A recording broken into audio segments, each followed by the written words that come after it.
This is my game recap. I was at the game last night, man. I would highly advise y'all to go to the Lions games, man, if you can. I didn't. I wasn't going originally. I think it happened candidly. It was a conversation before.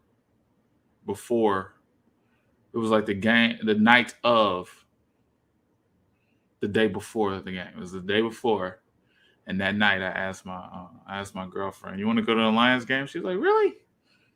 I never been." So I was like, "All right, cool."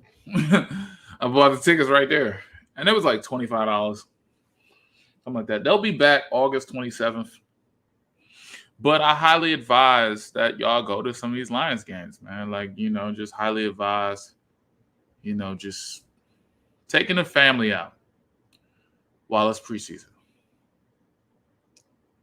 Detroit Lions were without several people. Injury report.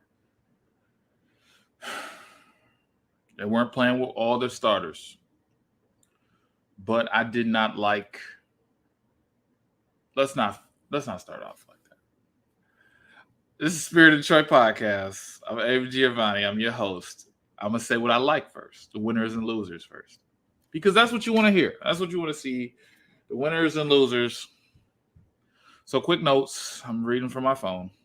Hector, you got a place on this roster. Strong, you have a place on this roster. I don't know where it's going to be at, practice squad, but it could be somewhere. Kevin Strong did his thing. Hector was involved on several plays, multiple plays. Just a winner. I did like the linebacker. Got a sack. Barnes just got a sack, did what he had to do. I respected that, and he played pass coverage, so he was involved on some tackles. Sean Deon Hamilton, another winner.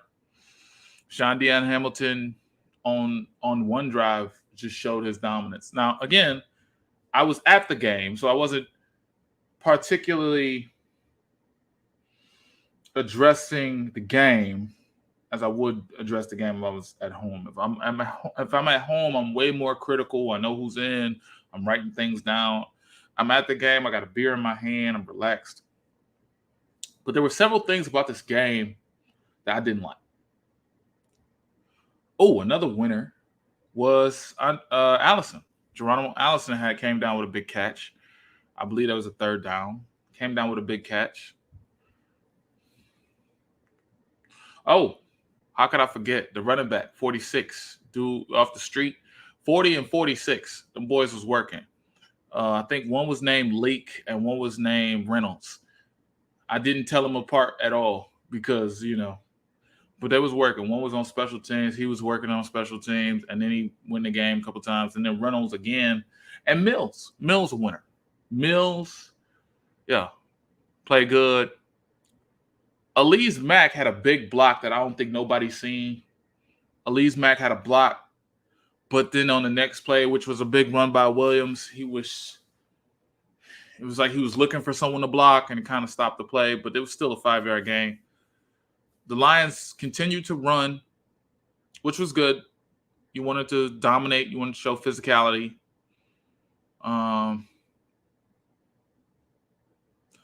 You can ask my spouse. I was calling plays. Matter of fact, the guy in front of me was annoyed with me because I was calling plays. He said I was in his ear or some shit. I don't know. I didn't care. They're about to run left off the guard. Boom. It happened. And I was like, oh, this is predictable. So, okay. Anthony Lynn, loser. Oh, big winner. Well, he's not a winner in my mind. He's been stealing money. Tom Kennedy is a winner. I'm not a fan of Tom Kennedy. But the work he's been putting in, him being kind of like a safety valve, I see it. Hawkinson was suited up. I don't know. So Hawkinson was on the sideline with his pads on. I don't know if y'all seen that. And then he came out with this damn shirt on in the second half. That was kind of bothered me because they said he was injured. And I'm like, he's in full pads, and then he plays the game. I don't know. They're doing that super spy shit where they don't know who knows who's injured. I didn't see him in the game. 88 would have been nice to have. And who else was? Oh yeah, Dunbar was cut. Alan Dunbar was cut. Yeah, tough break. Warrior was a loser. He's just doing the same old, same old. Secondary wise, Will Harris had some tackles. Will Harris was coming down on the line. But that line, I'm sorry. I gotta get to the bad shit. I'm sorry. I was trying to be nice and shit. I was trying to do it. I was trying to look. We got all day. I'm on a diet, so we got all day. I got the granola. We got all day. Look, y'all gonna judge me, especially the new subscribers. Y'all gonna say, hey, this is what do you call it? Not warranted because this is a preseason game. But I'm going to debunk that bullshit, and I'm going to start out with the play call. Yeah, the play call. That's a good one. So the play call, to me, was average, subpar, obvious. They tried to do some little trickery shit here and there. I know they wanted to establish the philosophy, but the play call was kind of obvious.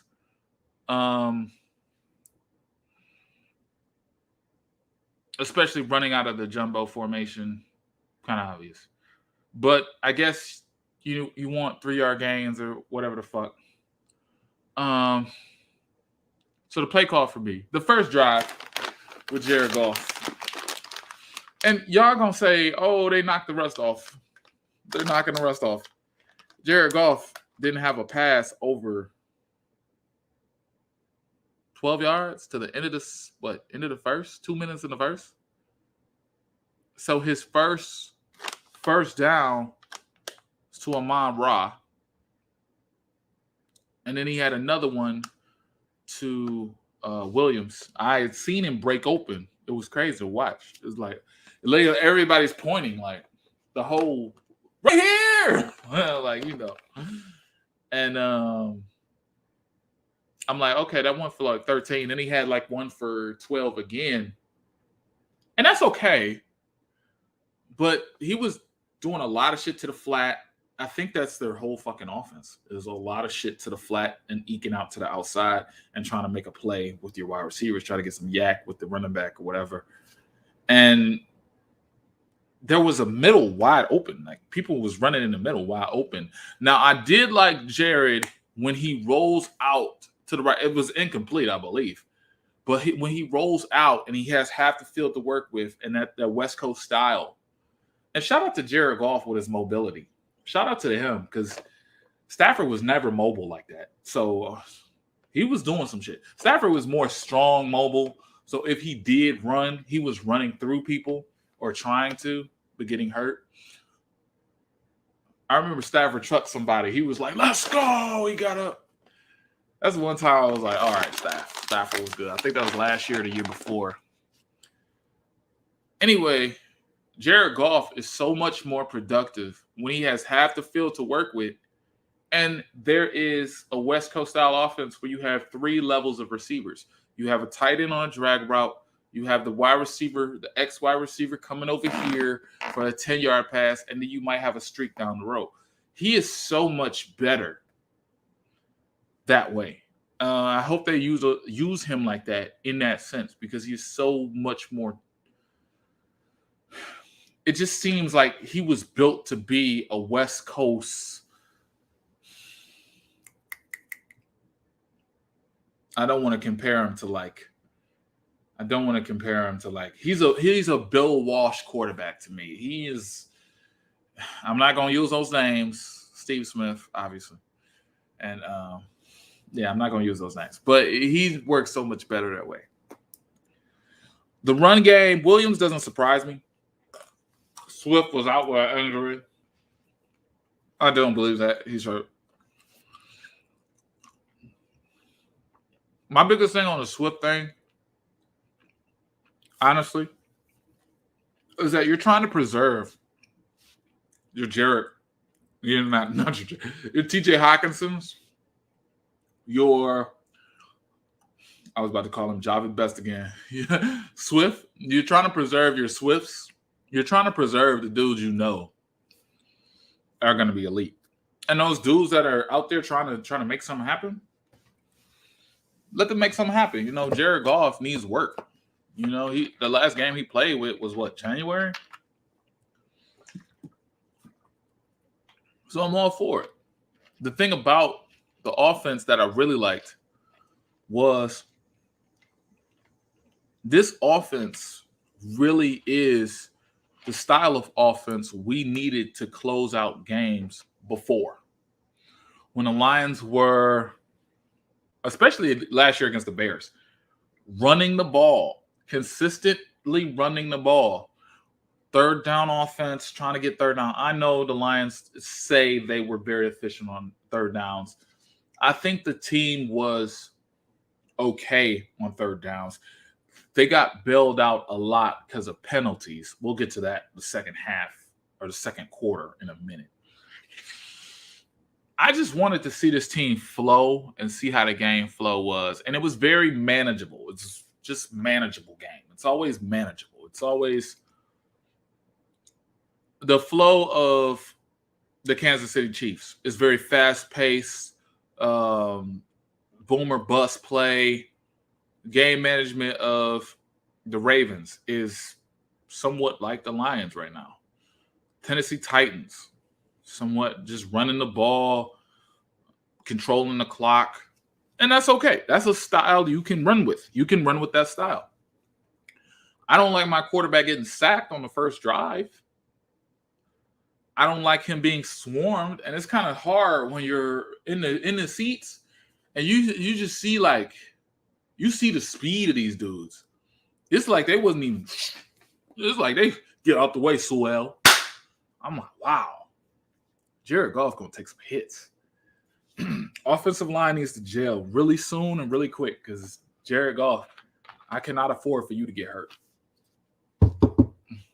Woo! Mm-hmm. I am not gonna lie. I am not gonna lie. I'm not gonna, I ain't gonna lie. This is previously recorded, by the way. So we get to the second quarter. I'm gonna share my screen, man. I got a new little thing. I'm sharing my screen. The Motor City stuff. This is Motor City style. We can take Motor City. This score, to me, should not have happened. I'm trying to move this down, but I don't know if I can. The score was so bad.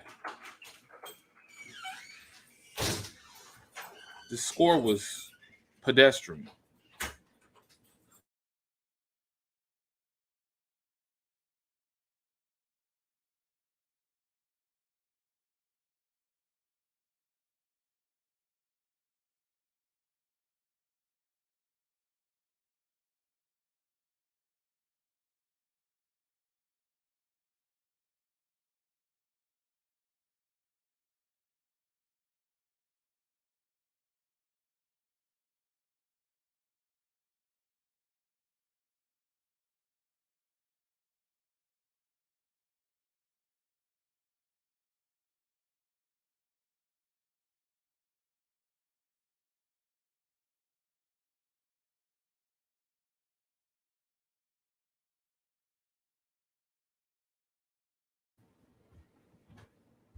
Anywho,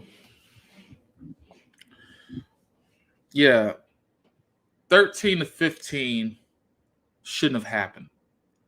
And I'm going to tell you why. Logically speaking, we should have one quarter. We had one quarter of play with our starters. We started trickling guys in, started the second half.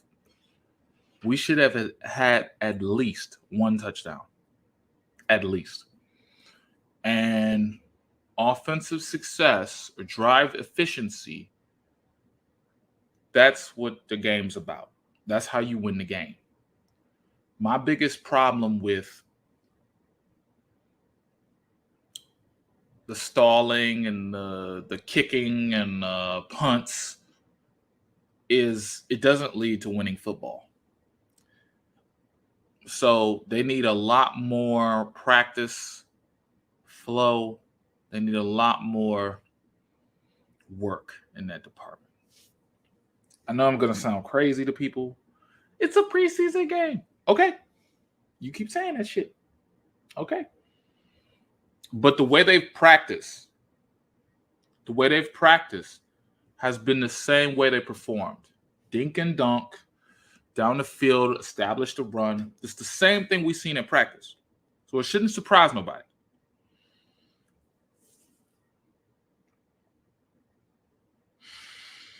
Second quarter happens. Second quarter's okay.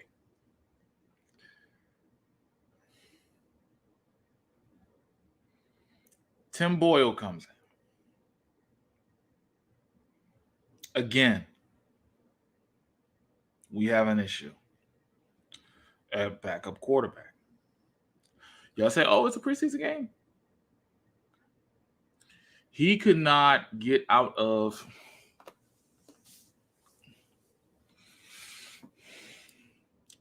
he could complete drives. I like that. Let's talk about the good with Tim Boyle. He could move the ball. He could throw the ball long if he wants to. I just don't think he is truly a backup quarterback I want with game situations. And I'll tell you why. He struggles to complete things outside of the hashes. And he completed several passes inside, and that was great. Especially, I think that was David Blau completed that to Tom Kennedy. But it seems like he has a big arm, but he's not confident. I have to examine this again. And I'm hopefully going to just go to the game and watch the shit on TV, because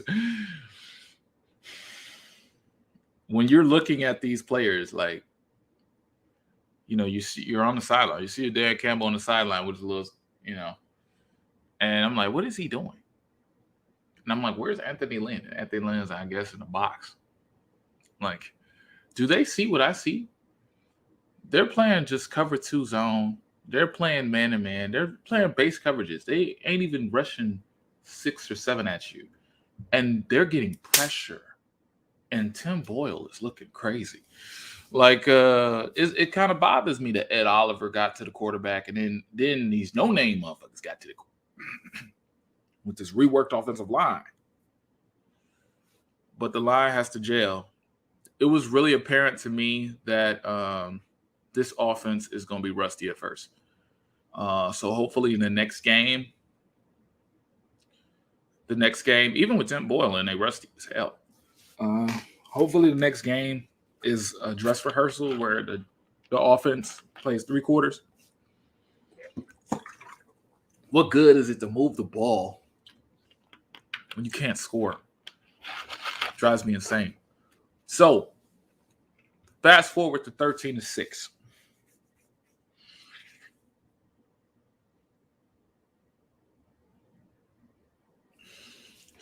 You're driving down there with Tim Boyle. You're only getting third downs, moving downs, because there's a penalty on the play from the other team. The defense is getting gashed off and on, but guys like Hector, my man, damn, I forgot his name. I should have wrote this down. They're providing a spark. Sean Deion Hamilton is in the lead for me. He doesn't, when you miss tackles, especially if you have one-on-one tackles and it's like mano-a-mano, and you're not performing, and you're making shoestring tackles or moving people ahead like some of the secondary did, it's a bad look. It's a bad look for me. But when Sean Deion Hamilton was one-on-one, it's over with. That person's not advancing, and that's what you do. So back to Tim Boyle. Tim Boyle's moving down the field. Everything's fine. This could be a touchdown. And of course, 46, or Reynolds, rather. Reynolds, I'm not even going to call him by a number. I'm going to call him Reynolds. Reynolds scores, has that touchdown, and the crowd goes crazy. We start getting at 109 level decibels because he scored that touchdown. I'm like, okay, this is good. It's going to be 13-12. Make it 13-13. Solid game. And guess what? They go for 2. And that was the wrong fucking decision. And that was probably the stupidest shit I've ever seen, because they're going for the win in a preseason game. Because preseason don't matter to y'all, right? Preseason. But for real, they're going for 2. So they're telling me they're playing to win. But they could have just went for the tie because you have a whole quarter of play left.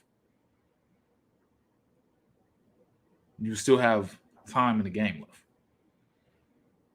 And for some reason, your best go for 2 play is him in the shotgun, and you have a flood from every receiver to the left, and you go to Sage Surratt, and I guess he doesn't come down with it. And you had a couple plays to Sage where he just didn't come down with the ball, and it was visible pass interference in one of those plays. But again, that was the best thing you drew up, just to use a height advantage. And this is when I had a problem, because I get the rust off and all this stuff, and I'm like, so now it's 13-12. And now we're doing things to lose the game. Tom Kennedy lost the game. Tim Boyle lost the game. Situational football lost the game. I'm going to say why Tom Kennedy lost the game. Because the game doesn't matter, right? But y'all clearly went for 2 to win the game. And then 2 drives later, you come down the field, which is great. However, if I'm a head coach and I'm a coaching staff, this may be a preseason game, but this is literally what we've done our whole lives. This coaching staff has been players all through. They know situational football. They've been players. And they didn't come down with what they were supposed to come down with. It's 140 left in the game. 141. You scored, and you left them with so much time to come back. I would have, if I was Tom Kennedy, I would have knew where the first down marker was, and I would have dropped to my motherfucking knees. Because if I advance behind the 20, anything there is first and goal, which means I have to score. I would have just got my shit down. He additionally ran 5 to 10 more yards, and that's good for him. That's great, but it's about winning the game. I'd rather be the smart player that goes down, and then the interviewer asked me, why'd you just go down to the ground? Because we had this game situation. We had, 2 minutes left on the clock. It's the 2-minute drill. We could burn their timeouts. We'll leave them with 40 seconds at the end of the game. But no one's thinking like that. Like, I was literally the angriest person in a crowd full of, I was the angriest person. I was just like, ugh.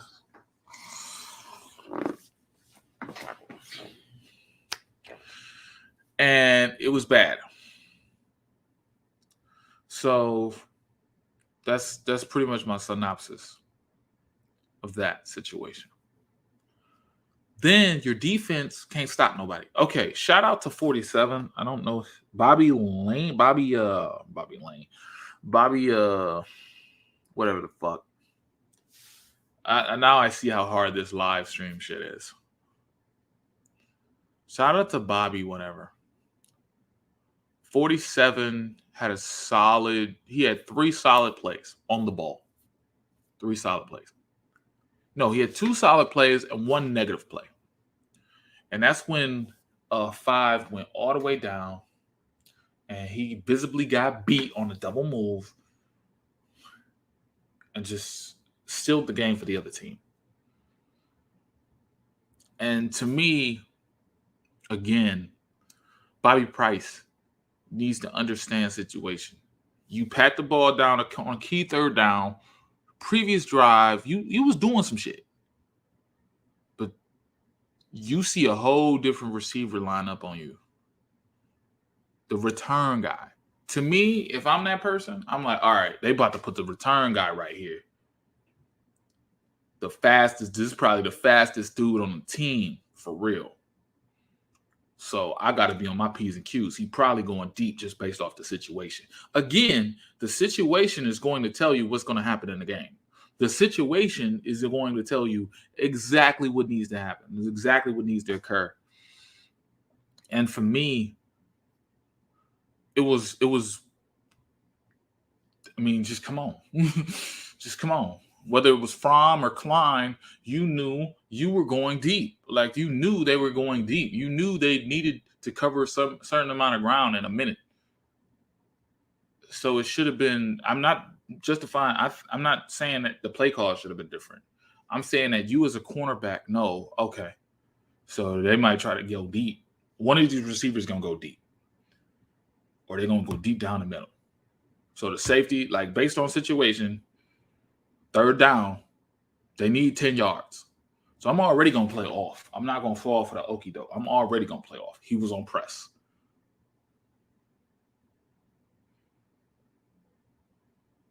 And then he got beat on a double move. And he sealed the deal. A lot of inconsistencies on offense. The defensive line looks soft as hell. Run through like tissue. Shout out to 94. He played finally. I think we've been ready for him to play for years. I explained to my girlfriend that this man has not played forever, and magically he came out of the blue, helped out on some tackles. It was exciting. It was like seeing Ryan Broyles in the game or some shit. Like, oh wow, remember him? Like, it was wow. I seen Melifonwu. Melifonwu was playing tough. He sticks to people. I like that. Melifonwu was a solid winner. I already know they're gonna keep him. It's about the people they're not gonna keep. Geronimo Allison won. Sage Surratt was a big loser. They went to him on 2 plays, 2 possessions, and he failed to come down with it. He's the dude that you're looking for in the red zone, and I don't know. He's your height advantage. Victor Bolden, another loser. They were putting him in situations where he could win, kick return situations. They really were giving him an opportunity. And that shout out to the Detroit Lions coaching staff, because they were giving him an opportunity. But it wasn't acted upon. Now, whether that's rust or not, he's getting involved in the play call, and they're going to him immediately with the return game. So to me, they have some type of trust in you. So keep trying to capitalize on that. Defensive line needs some work. Definitely needs some work. Tavai, again,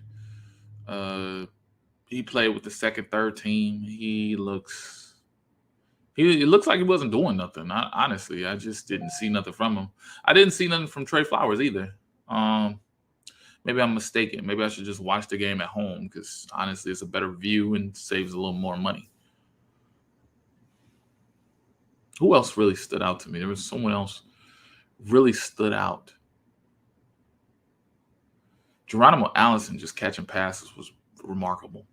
Yeah, he caught a pass in a clutch moment. His height and speed.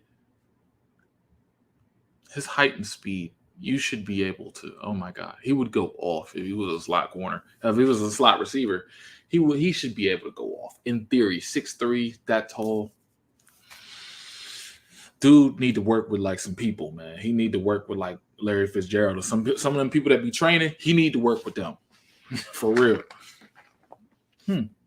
I can't think of nobody else Who I was impressed with. All in all, I know this is a long-winded video. I know there was a little break and pause in there. I'm sorry.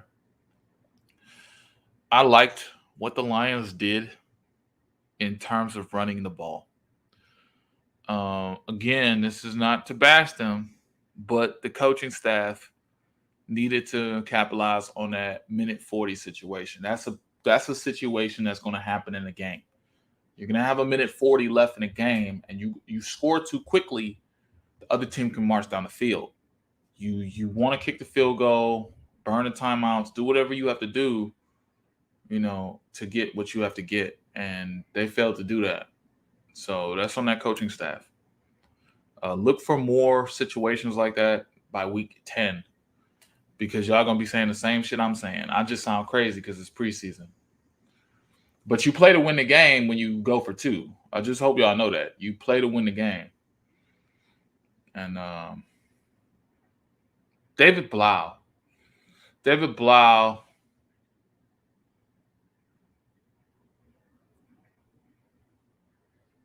All right. Let's talk about David Blau. We need a quarterback quick. We need a quarterback quick, man. Quick as hell, man. Jesus Christ. I'm not trying to belabor the point. The Spirit of Detroit podcast. I did like the play. I did like the whole city came out too. That was another thing. The whole city came out. I really like, even if it was preseason, it was very nice to see. It was very nice to see people actually care about preseason. And the fans just showed out. It was in the 100 decibels, and that place was going crazy for a preseason game. So just think how San Francisco is going to be greeted. And that's shout out to y'all, the fans.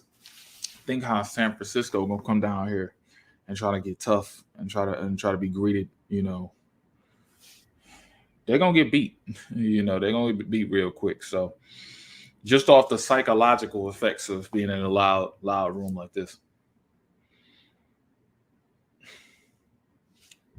I appreciate y'all. Love y'all. God bless. Like, comment, subscribe.